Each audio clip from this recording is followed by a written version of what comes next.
आपकी स्क्रीन पर मौजूद ये कोई आम पत्थर नहीं है, ये विनाश का पत्थर है। ये वो पत्थर है जिसने कुछ सेकंड के भीतर न जाने कितने लोगों के बसे बसाए घर को उजाड़ दिया, न जाने कितने आशियाने तबाह कर दिए। आप कहेंगे कि भला एक अकेले पत्थर ने ऐसा कैसे किया, तो ये तबाही का वो चेहरा है जो हिमाचल प्रदेश के अलग अलग हिस्सों में आसमान से बरसी है।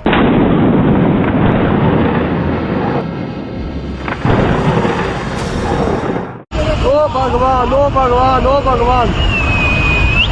चलो जाओ, चले जाओ, चलो। अरे खतरनाक भाई, बहुत ही भयानक, बहुत ही भयानक, बहुत ही भयानक। भागो भागो भागो सब भाई, भागो भाइयों, भागो। मौत का सैलाब जब पहाड़ की चोटियों से नीचे की तरफ बढ़ रहा था तो प्रचंड वेग के साथ वो चट्टान के ऐसे बड़े बड़े सैकड़ों टन वजन वाले पत्थरों को भी लेकर आ रहा था।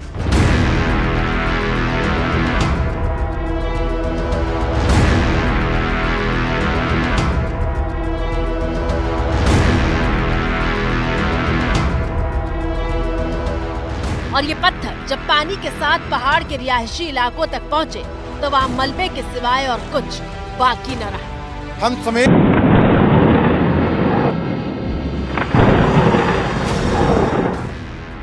ये हिमाचल प्रदेश में शिमला के पास रामपुर की तस्वीर है, जहां समेज नाम का पूरा गांव ही तबाह हो गया। इस गांव के रहने वाले दो चेहरे आपके सामने हैं जो पानी की भयानक आवाज सुनकर रात 12 बजे अपने घर से निकलकर पहाड़ की तरफ भागे थे। जान तो बच गई, लेकिन घर गृहस्थी सब कुछ पानी बहा ले गया। क्या आप कल्पना कर सकते हैं कि आप आराम से अपने घरों में सो रहे थे, अचानक सैलाब की दस्तक होती है और फिर कुछ सेकंड के भीतर सब कुछ खत्म। सालों की जमा पूंजी पानी में बह गई और कई परिवार तो ऐसे थे जिन्हें जान तक बचाने की आहट नहीं मिली।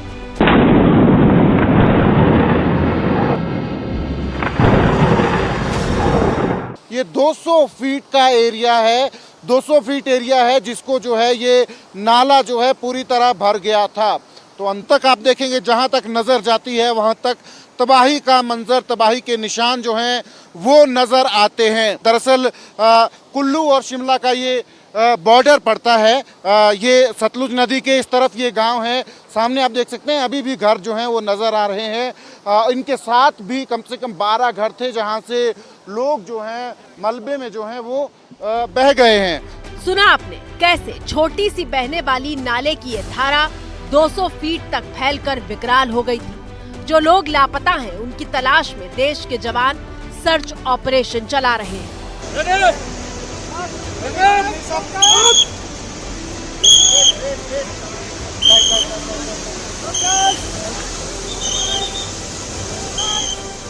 रेस्क्यू ऑपरेशन के दूसरे हिस्से की तस्वीर देखिए, जहां पहाड़ से नाले तक पहुंचने के लिए जवान रस्सी का सहारा ले रहे हैं। जवानों द्वारा यहाँ एक पुल जो है बना दिया गया है इस खड्ड के ऊपर, नाले के ऊपर, ताकि जो बचाव कर्मी हैं वो दूसरी तरफ जो है खड्ड के आसानी से जा सकें। तो इस तरीके से इस जो सर्च ऑपरेशन है उसको तमाम ये बचाव दल जो हैं आगे बढ़ा रहे हैं।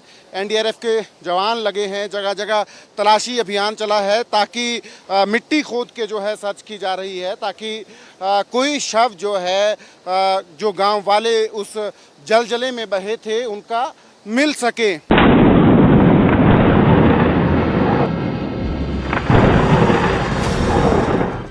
पैरों के नीचे से जमीन खिसक जाने का मतलब क्या होता है, यह हिमाचल का हाहाकार बता रहा है। गांव का संपर्क जो है अब शिमला से कट गया है, क्योंकि बीती रात जो है जो एक सड़क गांव को जाती है, मात्र एक सड़क जो कनेक्टिंग रोड है वो भी टूट गई है। सामने आप देख सकते हैं जितना ये खुला स्पेस आपको दिख रहा है इस छोटे से नाले के ऊपर, इसमें तमाम में पानी था। रात को, उस रात जब ये जलजला आया, यहाँ तक पानी था। ये जो सड़क है बिल्कुल जहाँ तक ये पाइप दिख रही है, लोहे की पाइप जो है, यहाँ तक पानी था।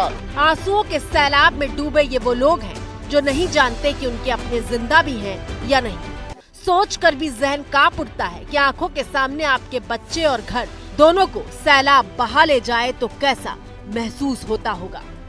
और ऐसी भयानक त्रासदी सिर्फ हिमाचल प्रदेश के रामपुर में समेज गांव में नहीं पसरी, बल्कि मंडी से लेकर कुल्लू तक कोहराम मचा हुआ है। मलाना डैम फट गया है, कृपया नदी नालों से दूर रहे। मलाना डैम फट गया है, अटेंशन प्लीज। कुल्लू में मलाना डैम फटने के बाद पानी मौत बनकर गांव की तरफ बढ़ा था। वो पानी तो गुजर गया, लेकिन अपने साथ जिंदगी और उसके निशान भी बहा ले गया है।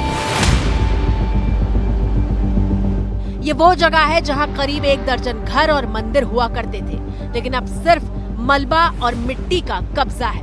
बाढ़ से प्रभावित हुए परिवारों का कहना है कि मलाना डैम परियोजना इस हादसे की जिम्मेदार है। इसकी तहकीकात और जांच सीबीआई जांच तक की जाए कि किन कारणों से क्या कारण है कि इनको हमारा इतना नुकसान करना पड़ा, और इसकी अच्छे से जांच हो और इसका हमारा जो उचित इसका मुआवजा दिया जाए।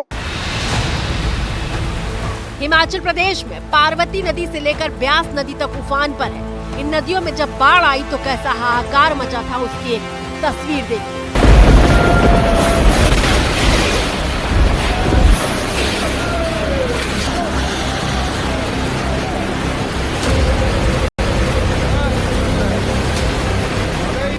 एक झटके के भीतर 3 मंजिला इमारत नदी ने लील ली और उसके वजूद का कोई निशान तक नहीं बचा था।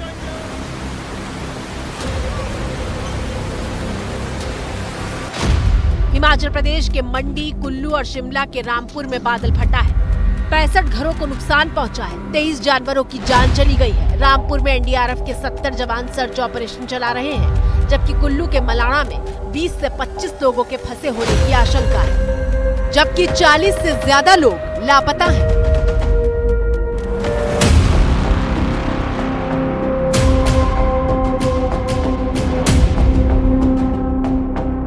हिमाचल के बाद चलिए उत्तराखंड, जहां बादल फटने के बाद टिहरी जिले के गांव में भारी तबाही हुई है। 48 घंटे पहले तक घर के भीतर जिस जमीन पर बैठकर लोग खाना खा रहे थे, बिस्तर बिछाकर सो रहे थे, बच्चे खेल रहे थे, वो जमीन बर्बादी की चादर में लिपटी हुई है। तस्वीरें टिहरी जिले के जंखियाली गांव की हैं, जहां बादल फटने के बाद हर तरफ बस तबाही का मंजर है। उत्तराखंड में अभी भी पहाड़ों का दरकना बंद नहीं हुआ है। उत्तराखंड के सोनप्रयाग में भूस्खलन की तस्वीर देखिए, जिसके बाद रेस्क्यू ऑपरेशन को भी रोकना पड़ा था।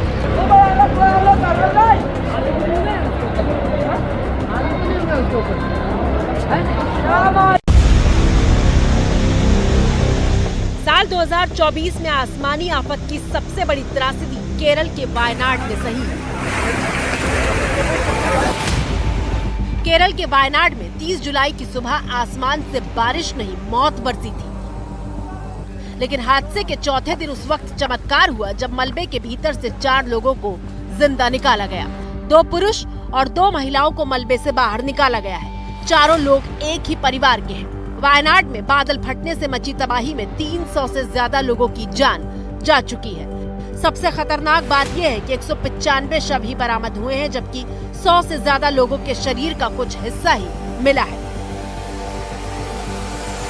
हाथ नहीं है, थोड़ा आदमी को रास मिलता है, हाथ मिलता है, पैर मिलता है, ऐसा ही है, पूरा बॉडी नहीं है। सेना, नेवी और एयरफोर्स की करीब 40 टीमें बचाव अभियान में जुटी हैं। सेना की टुकड़ी ने 24 घंटे के भीतर ये पुल तैयार किया है ताकि बचाव अभियान में तेजी आ सके।